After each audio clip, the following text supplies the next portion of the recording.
अस्सलामु अलैकुम वरहमतुल्लाहि वबरकातुहू। बहुत से लोग ऐसे हैं कि जिनको नमाज़ पढ़ना बिल्कुल भी नहीं आता है। इसी तरीके से बहुत सी औरतें भी हैं कि जिनको नमाज़ बिल्कुल भी नहीं आती, लेकिन उनका नमाज़ पढ़ने का शौक़ भी है, जज्बा भी है।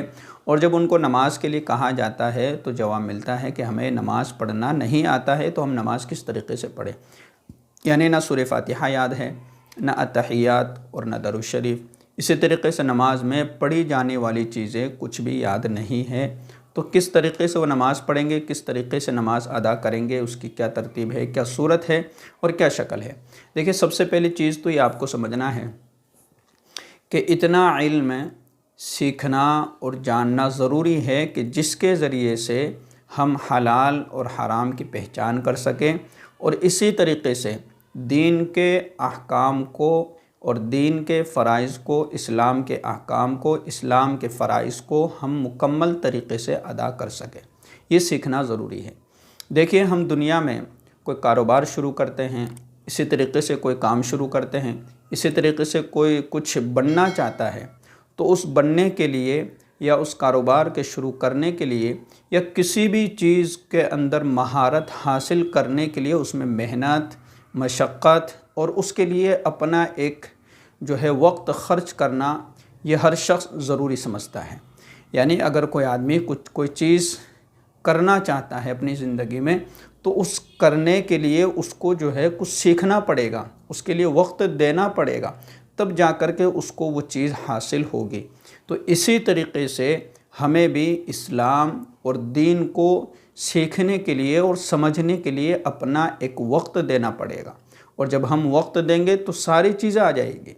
सबसे बड़ी परेशानी यह है कि हम इसका रोना तो रोते हैं कि हमें आता नहीं है, हम क्या करें, हम कैसे पढ़ें, हमको कुछ आता ही नहीं है तो नमाज़ कैसे पढ़ेंगे, हमारी नमाज़ नहीं होगी। देखिए, ये सारी टेंशनें उस वक्त होती है जब बंदा जो है ख़ुद की तरफ से मेहनत ही नहीं करता है।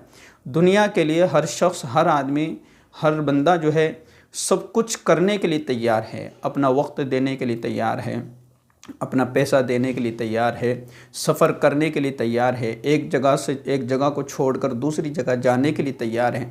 यानी सब कुछ बर्दाश्त करता है और सब कुछ तकलीफ़ें भी उठाता है। लेकिन दीन और इस्लाम की जब बारी आती है, नमाज की जब बारी आती है, तो बहाने बनाना शुरू कर देता है। तो देखिए, इतना इल्म सीखना बहुत ज़रूरी है कि जिसके ज़रिए से हम दीन के अहकाम को और दीन के फ़राइज़ को मुकम्मल कर सकें। नंबर एक तो चीज़ हो गई सीखना ज़रूरी, यानी फ़र्ज़ है इतना इल्म कि जिसके ज़रिए से हम अपनी नमाज़ों को सही कर सकें, दीन के और इस्लाम के अरकान को मुकम्मल कर सकें। इतना इल्म सीखना ज़रूरी और फ़र्ज़ है। ये बहाना बनाना सही नहीं है कि हमको आती नहीं, हम क्या करें। और आज तो जो है सीखना, इल्म का सीखना, कुरान का सीखना बहुत आसान हो चुका है, कोई मुश्किल ही नहीं है। हर महल्ले में, इसी तरीके से हर जगह पर हाफिज़, आलिम, मुफ्ती कोई ना कोई होता ही है कि जो आपको कुरान पढ़ा सके, जो आपको समझा सके, जो आपको दीन सिखा सके। लेकिन उनके पास ना जाना, उनसे तालीम हासिल ना करना, ये आप लोगों की कमी है। ठीक है। दूसरी बात कि हम इस बहाने को लेकर और इस चीज़ को लेकर हम अपनी नमाज़ों को छोड़ दिया करते हैं, तो हमें डबल गुनाह मिलता है, दुगना गुनाह मिलता है। एक तो यह है कि हमने इस्लाम और दीन के इल्म को सीखा नहीं, ये अलग चीज़। और नंबर 2 कि हमने अपनी नमाज़ें ज़ाय कर दी है, जो किसी भी हाल में माफ़ नहीं है। लेकिन जब आप नमाज को पढ़ने की और नमाज के इल्म को सीखने की और मसाइल को सीखने की जब आप कोशिश करेंगे, तो आपके लिए सारी की सारी चीज़ें आसान हो जाएगी। तो आपको दीन का इल्म भी सीखना ज़रूरी है और इसके साथ साथ आपको नमाज़ों की पाबंदी करने की भी कोशिश करना है। ये बहाना बनाना सही और दुरुस्त नहीं होगा कि हमको आता नहीं था, हम किस तरीके से नमाज़ पढ़े।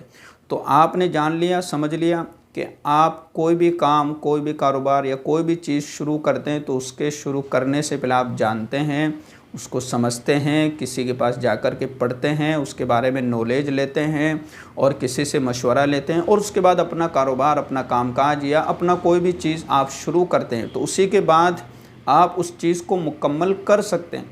लेकिन आपको कुछ आता ही नहीं है और आपने जाकर उसमें हाथ डाल दिया, तो ये चीज़ तो आप ख़ुद भी शुरू नहीं करेंगे, क्योंकि आपको मालूम है कि मुझे आता नहीं है तो मैं इसमें क्यों हाथ डालूँ। तो आप उसमें हाथ डालने से पहले सीखेंगे ज़रूर और उसके बाद आप उस काम को शुरू करेंगे। तो यही चीज़ है कि आपको सबसे पहले नमाज़ सीखना है और नमाज़ सीखने के लिए आपको अपना वक्त देना पड़ेगा। मस्जिद के इमाम साहब, इसी तरीक़े से अपने महल्ले में किसी आलिम साहब के पास या कोई तालिब इल्म उसके पास आपको इन नमाज़ सीखना है, इसी तरीक़े से इल्म सीखना है। देखिए आज ज़माने में और इस दौर में सबसे बड़ी परेशानी जो बन चुकी है वो ये परेशानी बनी हुई है कि हम मस्जिद के इमाम या किसी आलिम से जा कर के कुछ पूछते नहीं हैं, बल्कि शर्म आती है, शर्माते हैं कि भाई नमाज के बारे में हमें हमारी तहियात ठीक है या नहीं है, हम जो दरूद शरीफ पढ़ते हैं हमारी दरूद शरीफ ठीक है या नहीं है, हमारे अलहम्दु शरीफ सुन लीजिए कि हमारे अलहम्दु शरीफ कितनी सही है और कितनी गलत है। अगर कोई गलतियाँ है, कोई कमी है तो आप हमारी कमी को दूर कर दीजिए। इन तमाम चीज़ों का शौक़ और जज्बा ही ख़त्म हो चुका है। तो आप लोगों को जो है दीन के लिए और इस्लाम के लिए अपना कुछ वक्त देना पड़ेगा, अपना वक्त ख़र्च करना पड़ेगा, वक्त निकालना पड़ेगा, तो तब जाकर के आपको कुछ चीज़ें हासिल होगी। तो देखिए नमाज किसी भी हाल में माफ़ नहीं है, नमाज को पढ़ना है और हर हाल में पढ़ने की कोशिश करना है। जब हम इन चीज़ों की कोशिश करेंगे और अल्लाह के हुक्मों को पूरा करते रहेंगे तो अल्लाह रब्बुल इज़्ज़त हमारे दूसरे काम भी बनाता रहेगा।